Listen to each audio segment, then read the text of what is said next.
इस वीडियो में मैं आपको बताने वाला हूं कि अगर आपने वाईफाई का नेटवर्क अपने घर पे ले रखा है और आप जानना चाहते हैं कि जो हमारा वाईफाई है उसे कितने लोग यूज कर रहे हैं और कौन कौन सा डिवाइस यूज हो रहा है, तो इस वीडियो में आप पूरा देखिए। अगर ये भी चाहते हैं कि जो जितने लोग हैं वही यूज करें, आप जिनको नहीं चाहते वो आप उनको ब्लॉक कैसे आसानी से कर सकते हैं, तो सबसे पहले हमें क्या करना पड़ेगा, जो मॉडेम रहता है उसके अंदर लॉगिन होना पड़ेगा। लॉगिन होने के लिए आपको यूआरएल में, जैसे कि आपको मालूम भी होगा, 192.168.1.1 पे आप लॉगिन हो जाइए। उसके बाद यूजर नेम और पासवर्ड के साथ आप इंटर करिए।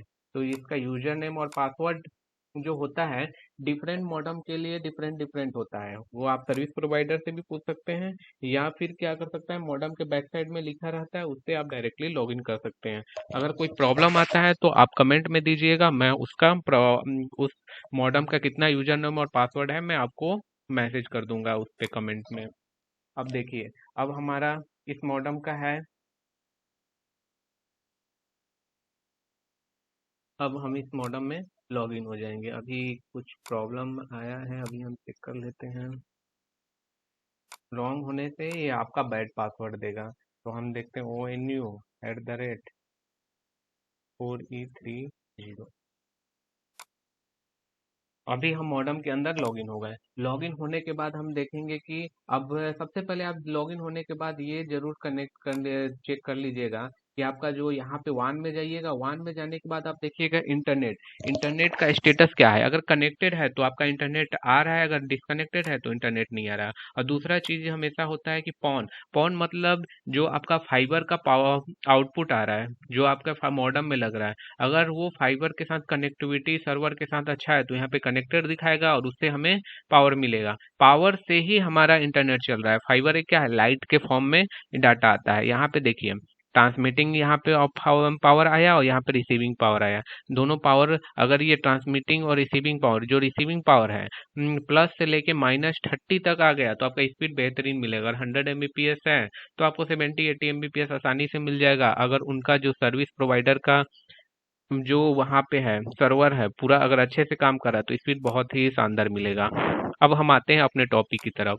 अब देखिए, अब हम बताते हैं कि अब कितना डिवाइसेस कनेक्टेड है। तो आप लाइन में जाइए, जैसे ही लाइन में जाएंगे तो लाइन मतलब क्या होता है, लोकल एरिया नेटवर्क, जो हमारा आसपास से कौन कौन सा डिवाइस है वो सब बताएगा। अभी हमारा जो वाईफाई का नाम है, जैसे कि अभी आप देखिए SSID, यहाँ पे BSNL फाइबर AK है, तो यहाँ पे BSNL फाइबर AK है जो कॉन्फ़िगर है, और यहाँ पे इनक्रिप्शन मतलब सिक्योरिटी मोड लगा हुआ है। यहाँ पे कौन कौन सा डिवाइसेस कनेक्टेड है, अभी हमारा जो लैपटॉप है वो कनेक्टेड है, उसका मैक एड्रेस यहाँ पे वो दिया हुआ है। एक Redmi Note 7 है उसका मैक एड्रेस दिया गया है, और एक Redmi Note 10 Pro है उसका एक मैक एड्रेस दिया गया है। मैक एड्रेस एक फिक्स होता है किसी भी डिवाइस का, उसी से हम आइडेंटिफाई करते हैं कि उसी से आइडेंटिफाई होता है कोई डिवाइस कौन सा है।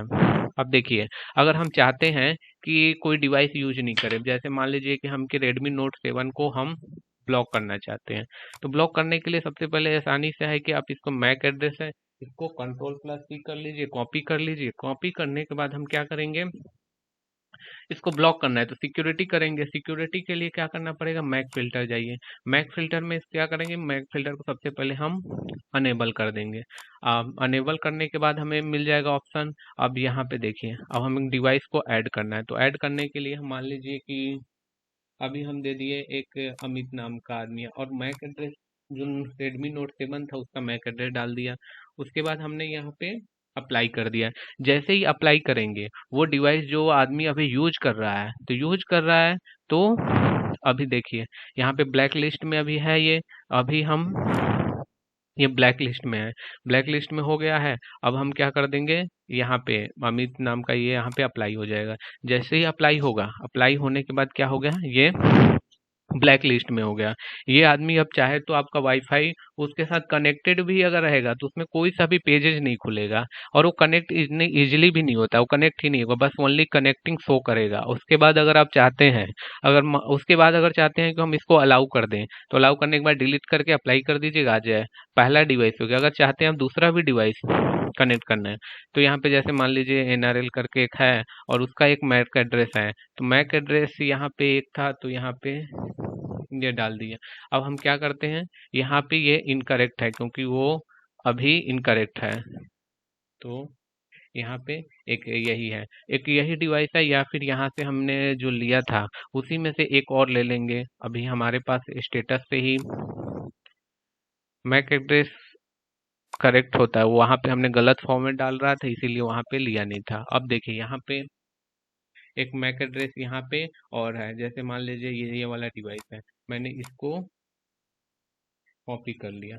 कॉपी करने के बाद फिर से हम क्या किए, सिक्योरिटी में गए। सिक्योरिटी में जाने के बाद मैक फिल्टर में जाने के बाद हमने ऐड किया। ऐड करने के बाद हम यहाँ पे उसको पेस्ट कर दिया। उसके बाद हमने अप्लाई कर दिया। यहाँ पे फॉर्मेट सही होने के कारण यहाँ पे ले लिया। अब यहाँ पे दो दो डिवाइसेस यहाँ पे हमने ब्लॉक कर दिया। ब्लॉक होने के बाद ये दोनों डिवाइसेस यूज नहीं कर पाएगी आपका इंटरनेट, जब तक आप उनको ये डिलीट करके अप्लाई नहीं करिएगा। अगर कोई दिक्कत आता है तो फिर आप मुझे बताइएगा, तो मैं उसका प्रॉब्लम आपको कमेंट में दे दूंगा। Okay, thank you for listening.